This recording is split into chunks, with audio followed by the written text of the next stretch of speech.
Oops, wag mo na scroll up mga kanegosyo. Ako nga pala si Jepoy, isang negosyante. Isa rin akong DJ. At meron na akong 10 taon na karanasan na pagkalugi sa pagninegosyo. Hindi ako vlogger, hindi ako influencer. Isa po akong content creator mga kanegosyo.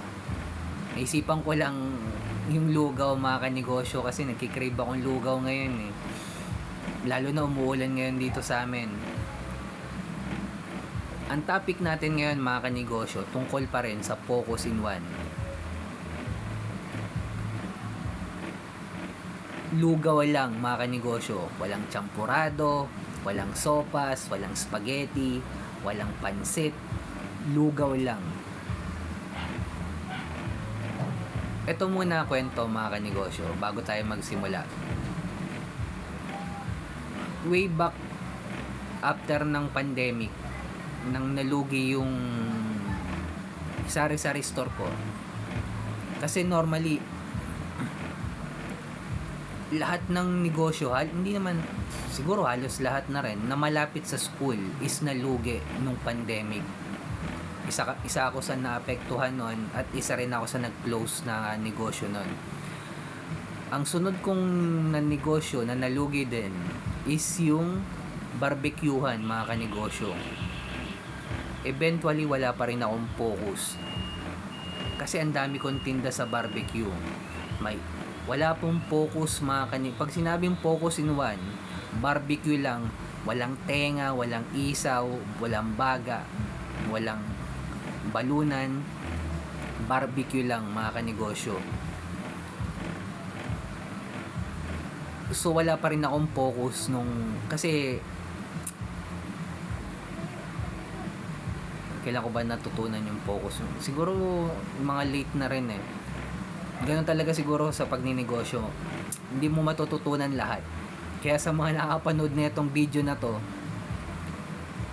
kung nagninegosyo ko, kung may bala ka magnegosyo ngayon, advantage mo na to. Kung nagninegosyo ka na, ito siguro yung dahilan bakit nalulugi yung negosyo mo. Wala kang focus in one.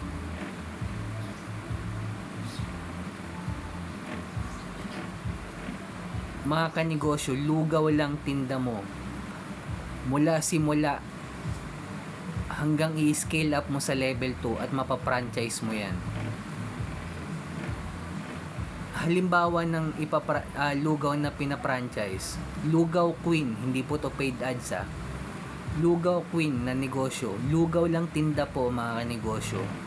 Walang champurado, walang sopas, walang spaghetti, walang pansit, lugaw lang. Araw-araw lugaw lang lulutuin mo. Yan po yung focus. Kung yung mga nagpapa-franchise na mga tulad ng Lugaw Queen, sila nga malaki na eh, pero nagpo-focus in one pa rin sila. Ikaw pa kaya tong nagsisimula pa lang or maliit pa lang, hindi ka makapag-focus, ang dami mong gustong ibenta. Kung sila nga nakapag-focus in one mga kanegosyo, bakit ikaw hindi mo magawa? Mahirap mag-focus in one lalo na kapag marami kang benta. Nakakapag-isip ka talaga ng kung anong idadagdag mga kanegosyo, which is mali. Kapag marami kang benta, ipunin mo yan, pambayad yan dun sa consultant para mapapranchise mo yung negosyo mo. O kung di naman franchising, distribution or platform business model or manpower. Ibig sabihin ng manpower, ikaw magsusupply ng mga tindera sa mga franchise na lugawan. Negosyo pa rin yun. Ang nagbago lang po yung business model. Pero mula simula hanggang dulo, lugaw lang ang tinda niyan mga kanegosyo. Kaya ikaw mga kanegosyo, kung nagsisimula ka pa lang, mag-focus in one ka, hanapin mo yung market ng mayaman at gumawa ka ng original content. Original content dahil yan na po kasama sa labanan ngayon. Dati nung way back 2015-14, Wala pang original content na kailangan. Ngayon, 2025, kasama na po yan mga kanegosyo. Kaya kung umabot ka sa dulo na video na to, click mo naman yung follow button dyan. Heart mo na rin to mga kanegosyo. Subscribe ka na rin sa akin. Kung may mga tanong ka, comment ka na lang sa baba. Kung dumadaan ka sa pagsubok ngayon bilang negosyante, struggle, huwag natin kalimutang magdasal mga kanegosyo kahit anong religion natin.